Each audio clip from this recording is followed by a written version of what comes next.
Assalamualaikum warahmatullahi wabarakatuh. Alhamdulillahi rabbil alamin. Wassalatu wassalamu ala rasulillahil karim, nabiyyina wa sayyidina Muhammadin wa ala alihi wa sahbihi ajma'in, wa ba'd. Saudara-saudariku, apa kabar? Semoga kita semua dimanapun berada, tanpa kecuali, senantiasa disehatkan, dijaga oleh Allah Subhanahu wa Ta'ala, sifat dan sikap kita senantiasa berada dalam suasana yang baik dan melahirkan perilaku juga yang mulia yang diridhoi oleh Allah Subhanahu wa Ta'ala. Alhamdulillah, tak terasa perjalanan waktu telah mengantarkan kita pada tanggal 9 menuju 10 Syawal 1445 Hijrah.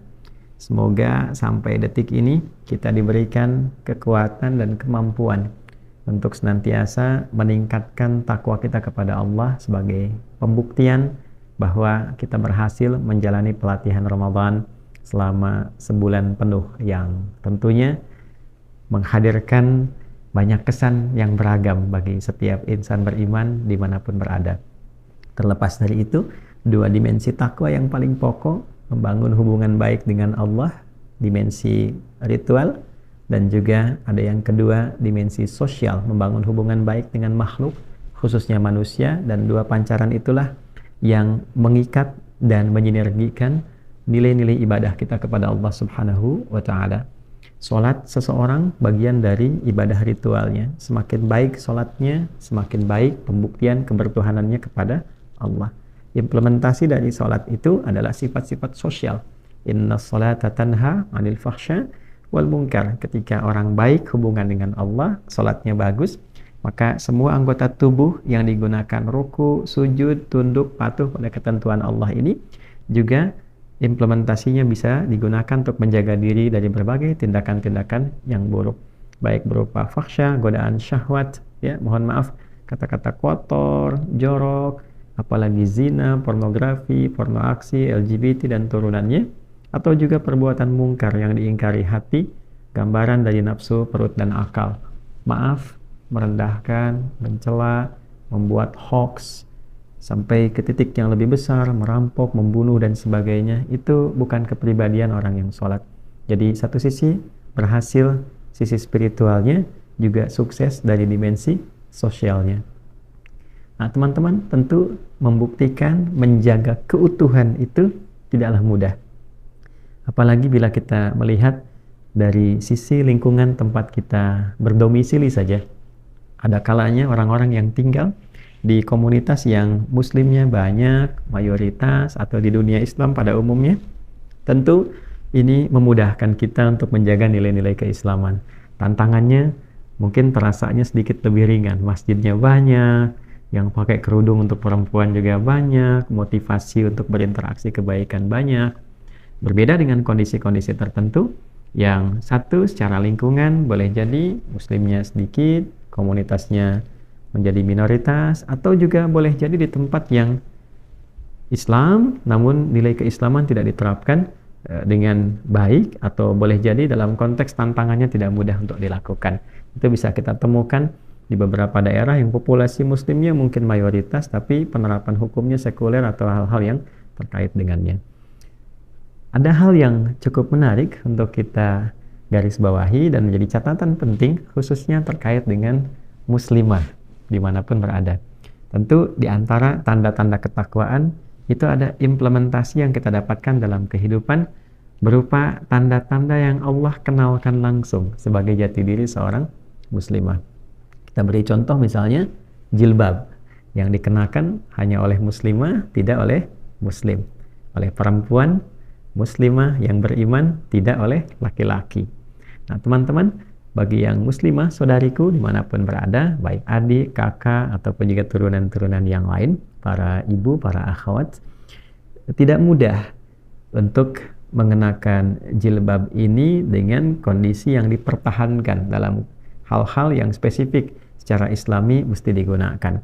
Yang saya maksudkan, di lingkungan yang saya sebut tadi, adaptasinya mudah seperti di Indonesia, atau di tempat-tempat yang muslimnya banyak, atau di pusat-pusat keislaman, sehingga menjadi karakter bahkan jadi budaya, itu nyaman digunakan. Namun ketika satu petualangan atau mungkin tuntutan baik pekerjaan ataupun juga sekolah, kuliah berpindah ke tempat lain yang karakternya berbeda, kan? Kemudian budayanya tidak sama sehingga membentuk satu cara pandang yang berbeda. Merasa seakan-akan yang berjilbab ini kok beda dengan yang tidak berjilbab. Cara pandangnya lain, karakter budayanya berbeda. Sehingga para saudari kita yang tidak memiliki kecukupan bekal atau kemantapan tekad dalam dirinya untuk mempertahankan jilbab, kadang-kadang bisa terpengaruh, goyah, dan tidak sedikit kemudian yang sangat disayangkan menanggalkan jilbabnya. Dan yang lebih mengkhawatirkan adalah, nah ini poinnya, mempublikasikan proses penanggalan itu, ya, sehingga semua seakan-akan mesti melihat bahwa saya sekarang telah berubah, tanpa disadari bahwa perubahan itu sesungguhnya sedang membawa kepada dampak-dampak yang secara pandangan keislaman tidak ideal untuk bisa dilakukan.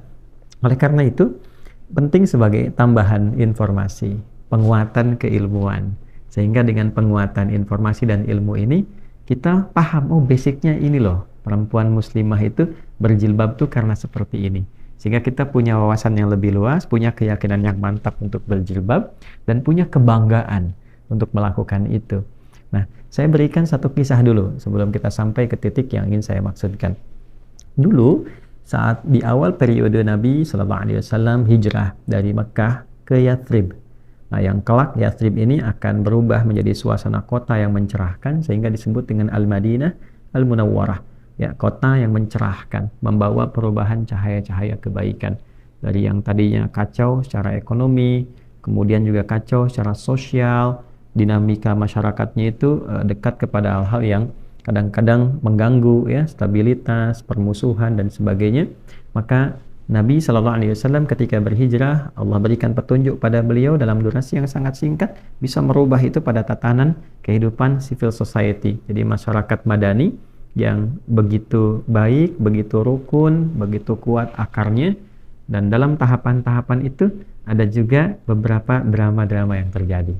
Apa diantaranya? Ada kebiasaan preman-preman di sekitaran Yathrib, ya, preman-preman di awal-awal masa Al-Madinah Al-Munawwarah itu jangan dikira nggak ada premannya, ada premannya, ya. Nah, itu suka ganggu perempuan, khususnya kalau malam-malam perempuan itu ingin, mohon maaf, menunaikan hajatnya, dia keluar, ya, mencari tempat-tempat toilet umum, gitu ya, dalam kondisi di masa itu tentunya. Nah, ini seringkali ketika keluar malam itu mendapatkan gangguan dari preman-preman. Nah, penting diketahui teman-teman, landscape masyarakat pada masa itu, di era itu, dan Islam kemudian datang memberikan perubahan untuk mengarahkan pada kehormatan. Nah, di era itu perempuan terbagi pada dua bagian, pun demikian dengan laki-laki nanti, ya. Ada statusnya perempuan-perempuan yang merdeka dalam status yang terhormat, ada perempuan-perempuan juga, saya khususkan perempuan, yang statusnya menjadi budak. Nah, di era itu perbudakan masih ada, ya, era jahiliyah, bukan hanya di lingkungan masyarakat Jazirah Arab, sampai kita lihat di Eropa pun, ya, di Yunani pun, kemudian juga tempat-tempat yang lainnya perbudakan masih marak. Dan dahsyatnya Islam datang untuk mengentaskan semua sifat perbudakan itu. Makanya nanti kita akan lihat dalam hukum-hukum yang turun dalam keislaman, termasuk hukum nikah, ya, salah satu manfaatnya, hikmahnya adalah nanti untuk mengentaskan perbudakan. Nanti zakat juga demikian, termasuk aspek-aspek yang lainnya, termasuk waris. Banyak sekali hukum dalam Islam untuk memberikan pencerahan bahwa perbudakan tidak diperkenankan dalam nilai keislaman. Jadi sebelum piagam PBB itu hadir, Islam jauh lebih dulu mengantarkan nilai-nilai kesetaraan dalam kemanusiaan dan nilai-nilai berkeadilan. Secara singkatnya adalah, preman-preman ini itu seringkali mengganggu perempuan-perempuan, khususnya yang kalangan budak. Ya, apa di antara tandanya? Di kalangan budak ini tampil bebas. Di antara cirinya kepalanya nggak ada penutupnya. Jadi kalau mereka keluar malam tidak menggunakan penutup, kan? Nah, itu mereka pastikan bahwa ini budak, bisa diganggu, bisa dikerjai dan sebagainya. Nah, ada beberapa perempuan merdeka pun, ya, yang ternyata juga karena hajat tertentu dia tidak sempat menutup kepalanya, kemudian dia keluar terganggu juga. Dalam situasi itu ternyata didapati pula, ya, beberapa perempuan yang beriman, muslimah, ketika keluar dan ayat tentang kerudung, tentang jilbab itu belum turun, ya, khususnya tentang jilbab, karena nanti berbeda antara menutup kerudung saja dengan jilbab yang melonggarkan dan merendahkan. Begitu keluar, kemudian terganggu dan dilaporkanlah itu kepada Nabi Shallallahu Alaihi Wasallam.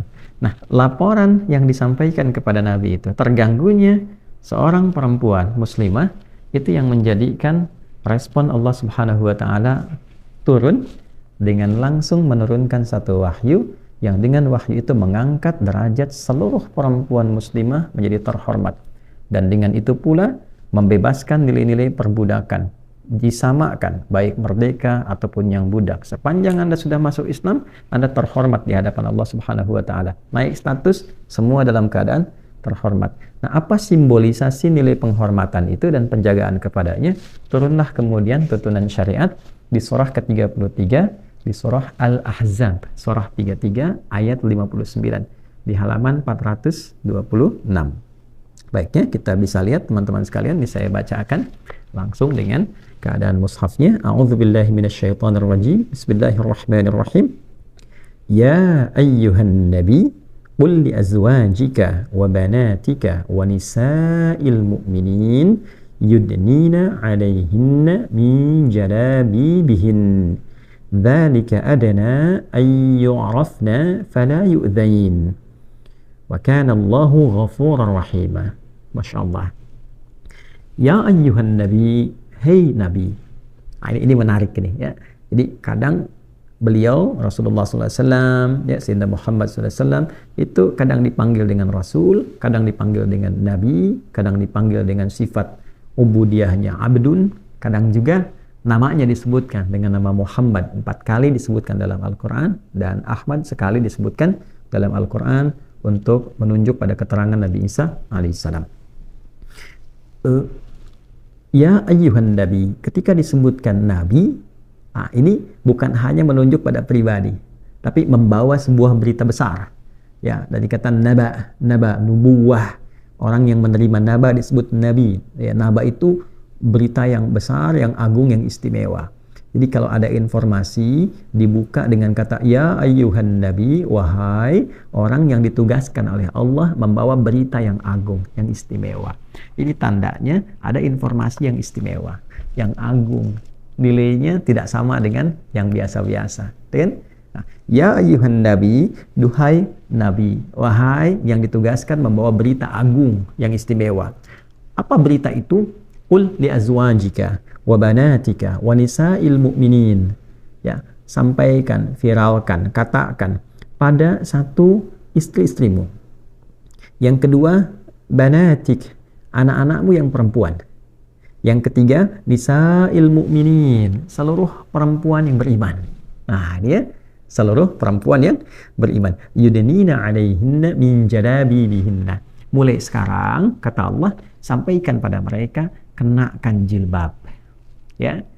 Jilbab yang bagaimana? Yudnina 'alaihinna min jalabibihinna. Bukan sekedar menutup kepada kepalanya, itu turunkan. Ya, ini ada beberapa tafsir di samping saya. Ini ada Tanwirul Miqbas yang paling klasik kepada Ibnu Abbas radhiyallahu taala anhuma.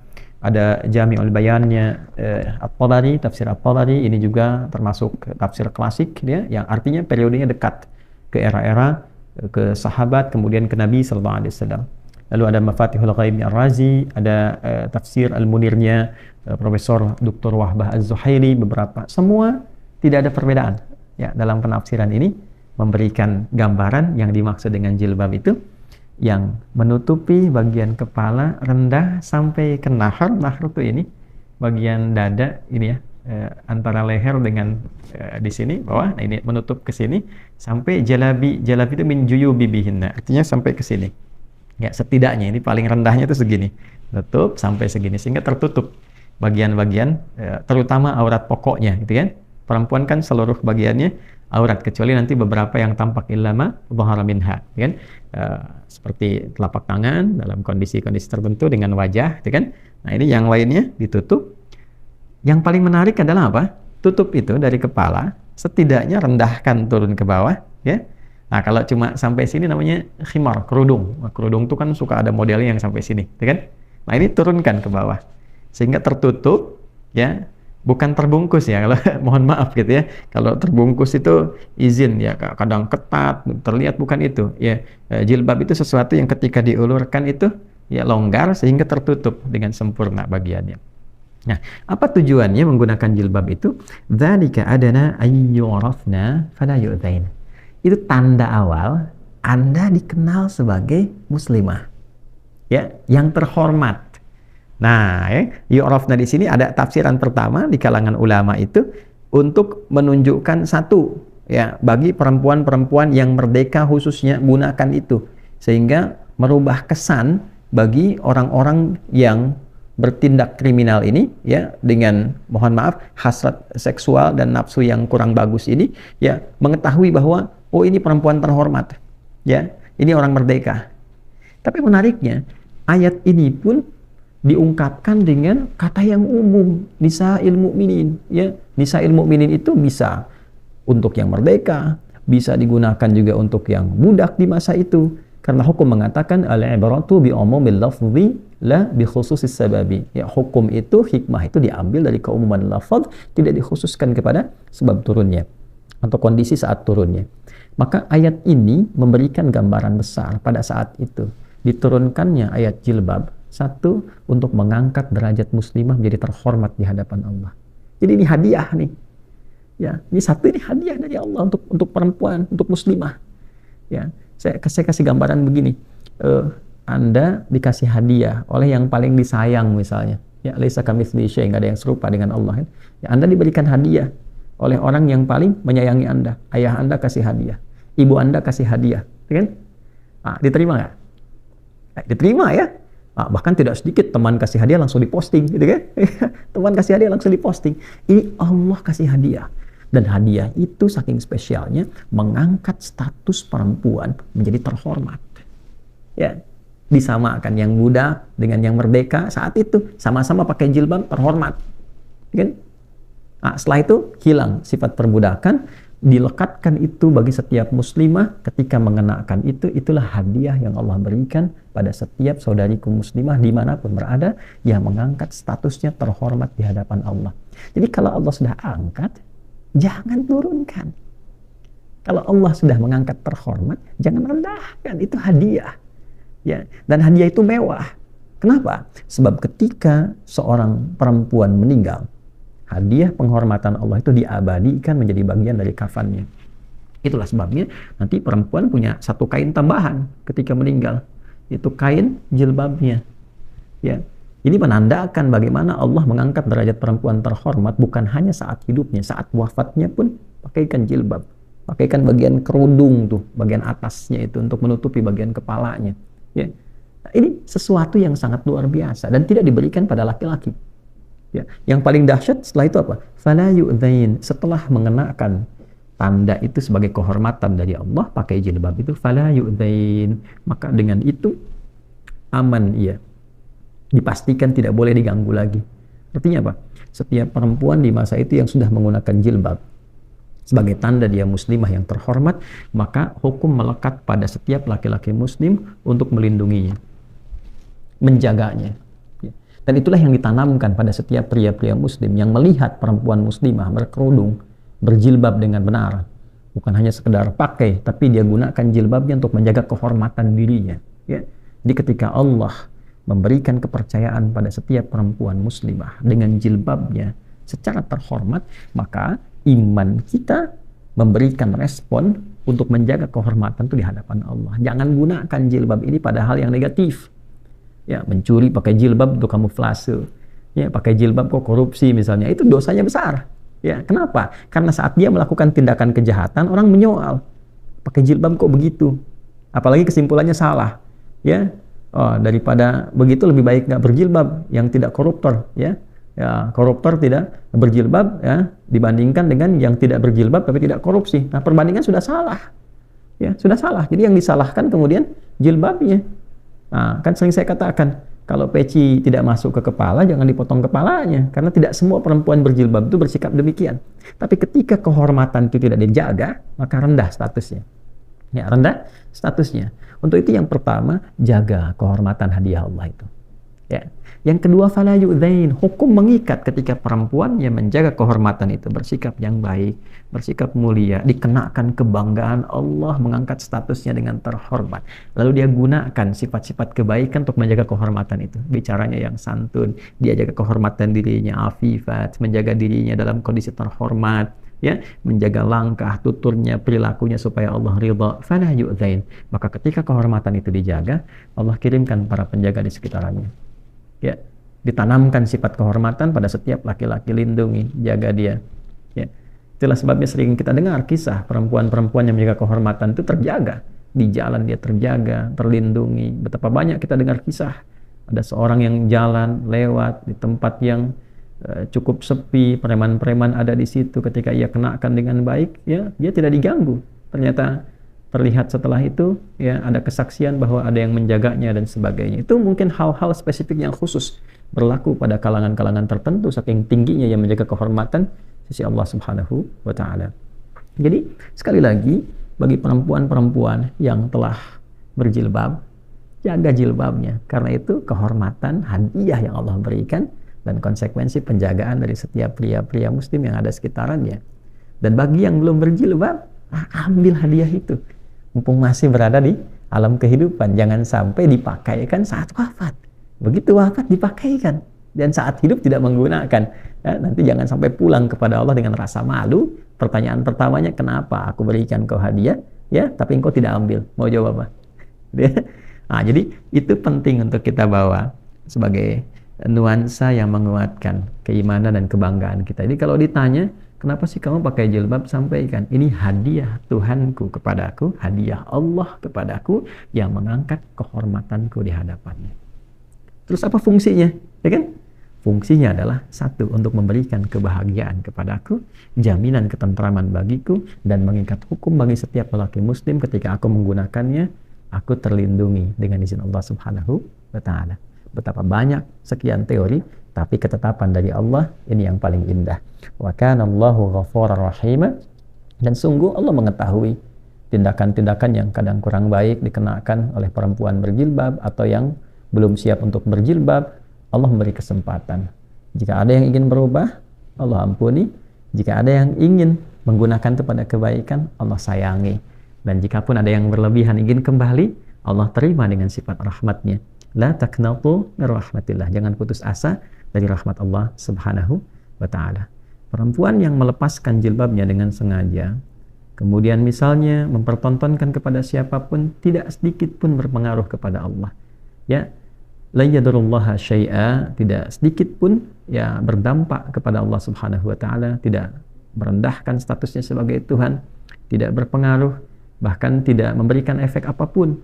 Nah, justru itu akan kembali kepada dirinya sendiri. Untuk itulah kemudian kita harus banyak mendoakan, ya, supaya saudari-saudari kita yang muslimah bangga dengan jilbabnya, dia kenakan dalam kebaikan, ya, dan dia bisa posting semua anugerah kehormatan itu dengan postingan terbaik untuk memotivasi keindahan ini, sehingga setiap muslimah bangga dengan jilbabnya saat hidup, bangga saat dikenakan dalam wafat, dan bangga saat menjawab pertanyaan Allah, bagaimana status jilbab yang aku berikan kepadamu sebagai hadiah yang menaikkan martabat dan kehormatanmu di hadapanku. Adi Hidayat, semoga berkenan. Maafkan saya. Subhanakallahumma bihamdika asyhadu an la ilaha illa anta, nastaghfiruka wa natubu ilaik. Assalamualaikum warahmatullahi wabarakatuh.